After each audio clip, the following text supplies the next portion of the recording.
എന്താണാവൂ? ഞാൻ പ്രേമിച്ചെ കാണാൻ വേണ്ടി വന്നു. അതിന് ചേച്ചി നിന്റെ ആരും അല്ലല്ലോ. അല്ല, എന്നാലും ഒന്ന് കാണാനായിട്ട് തിരിച്ചു വന്നല്ലേ. വിശേഷങ്ങളൊക്കെ കൂട്ടുകാരി പറഞ്ഞു തന്നു കാണുമല്ലോ. അത് ശരിയാണോന്ന് ഉറപ്പിക്കാൻ വേണ്ടിയാണോ വന്നത്? ഞാനൊരു വഴക്കുണ്ടാക്കാൻ വേണ്ടി വന്നാൽ അതിന് ഞങ്ങൾക്കൊട്ട് താല്പര്യമില്ല. അതുകൊണ്ട് തിരിച്ചു പോവാൻ നോക്കും. നീ പ്രേമിച്ചെ കാണണ്ട. കാണണ്ട. ചേച്ചിയെ കാണാനുള്ള യോഗ്യത നിനക്കില്ല, അത്രേ ഉള്ളൂ. അത് പറ, നീ ആരാ? ശരത്തെ, അതിന് അധികാരമുണ്ടെന്ന് കൂട്ടിക്കോ. അതുമാത്രമല്ല, ദേവിക പറഞ്ഞത് തന്നെയാ എന്റെയും തീരുമാനം. നിന്നെ മരണത്തിന്റെ ഒരു വ്യാപാരിയായിട്ടാ ഞങ്ങളെല്ലാം കാണുന്നത്. അങ്ങനെയുള്ള നിന്നെ എന്റെ ചേച്ചി കിടക്കുന്ന റൂമിലേക്ക് അയക്കാൻ എനിക്ക് താല്പര്യമില്ല. ബോധം തെളിഞ്ഞ് ചേച്ചി ഓക്കെ ആവുമ്പോ നീ വന്ന് കണ്ടോ. അന്ന് വരാൻ ഒരു സാധ്യതയില്ല സിദ്ധു. അന്ന് ചേച്ചിയായിരിക്കും അങ്ങോട്ട് ചെന്ന് കാണാൻ പോകുന്നത്. ചേച്ചി ഈ അവസ്ഥയിലാക്കിയവനെ നേരിട്ട് കാണാൻ ആർക്കായാലും ഒരു ആഗ്രഹം ഉണ്ടാവുമല്ലോ. അനാവശ്യം പറയരുത്. ഞാനല്ല എന്തിന്റെ ഒന്നും പിന്നില്. നീ അല്ലെങ്കിൽ പിന്നെ എന്തിനാ ദേഷ്യപ്പെടുന്നു? ഒന്നും ഇവിടെ കൊണ്ട് തീർന്നു എന്ന് നീ കരുതണ്ടടാ ശരത്തെ. ചേച്ചിയെ ഈ അവസ്ഥയിൽ എത്തിച്ചത് ആരായാലും അവരനുഭവിക്കേണ്ടി വരും. ഇതൊക്കെ എന്തിനാ ഇവനോട് പറയുന്നേ? നീ പോ ശരത്തെ. നിന്റെ ഈ മുഖം കാണുന്നത് പോലും എനിക്കിഷ്ടമല്ല. കേട്ടല്ലോ, അല്പമെങ്കിലും മാനാഭിമാനം ഉണ്ടെങ്കിൽ തിരിച്ചു പോവാൻ നോക്ക്. അല്ലെങ്കിൽ അടിച്ചറക്കും ഞങ്ങള്. അഹങ്കരിക്കണ്ടടി. ചരടിപ്പോഴും എന്റെ കൈ തന്നെ ഇരിക്കുന്നു. അത് നീ മറക്കണ്ട.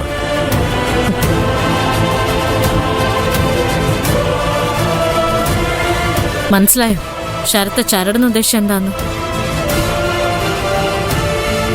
എന്റെ അമ്മയുടെ കാര്യ പറഞ്ഞത്. എത്രയും വേഗം നമുക്ക് ഒരുമിച്ചെന്ന് അമ്മയെ കണ്ടുപിടിക്കണം സിദ്ധു. എങ്കിലേ നമുക്ക് സ്വസ്ഥത കിട്ടൂ.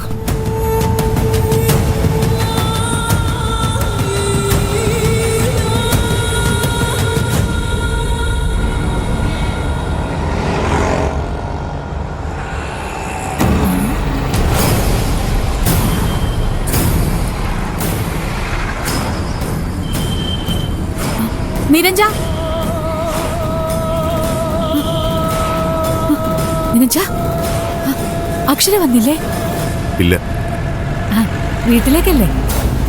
അല്ല. അയ്യോ, വീട്ടിലേക്കായിരുന്നെങ്കിൽ കൂടെ വരാമെന്ന് വിചാരിച്ച. ഞാൻ വേറൊരു സ്ഥലത്തേക്ക്. ആ, ഗിഫ്റ്റ് വാങ്ങാൻ വന്നതാ? അപ്പച്ചിക്ക് എന്തൊക്കെയാ അറിയേണ്ടത്? ഞാൻ ഗിഫ്റ്റ് വാങ്ങാനെന്ന് വന്നതല്ല. ഇനി എന്നെ ഇവിടെ വെച്ച് കണ്ടുന്നൊന്നും അക്ഷരയോടെ ഒന്ന് പറയണ്ട കേട്ടല്ലോ. അയ്യോ, ഞാൻ അങ്ങനത്തെ ആളല്ല. അതറിയാം, എന്നാലും ഒന്ന് ഓർമ്മിപ്പിച്ചെന്നേ ഉള്ളൂ.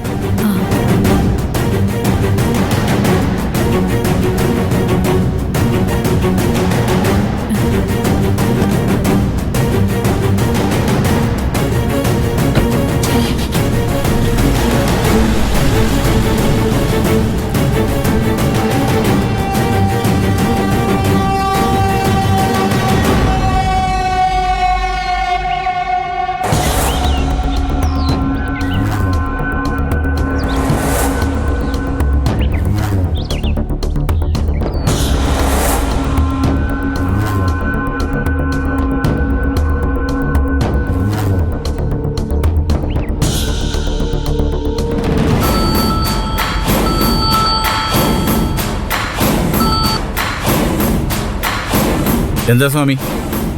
പറ. ഇന്നലെ നിരഞ്ജ സാറിന്റെ വീട്ടിൽ എന്തെങ്കിലും സംഭവിച്ചോ?